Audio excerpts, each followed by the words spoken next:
Do you think it's challenging from your perspective to translate this dense technical stuff from an aviation perspective, say sustainable aviation fuels or ETS, into something accessible and compelling, both for, I guess, a broader audience, but even also for members of parliament and policymakers, because they're human too, and I presume they might not be SAF or ETS or hydrogen experts, so to speak.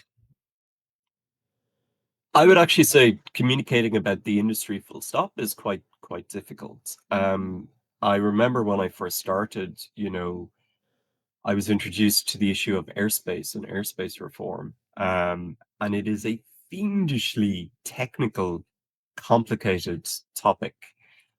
Funnily enough, I mean, there is a sustainability angle. If we had a more efficient airspace in Europe, we could save potentially up to 10% of CO2 emissions. One of the easiest wins politicians could attain in terms of sustainability, and for some reason, it still hasn't quite happened. But my responsibility, or what I was charged with, was explain, effectively airspace reform as if I'm a 5-year-old, and that's really hard. It's you're talking about things like optimum trajectory. If you go to someone on the street, or even a lot of MEPs, and start saying you have to enable us to fly optimum trajectory, they look at you as if you have two heads on.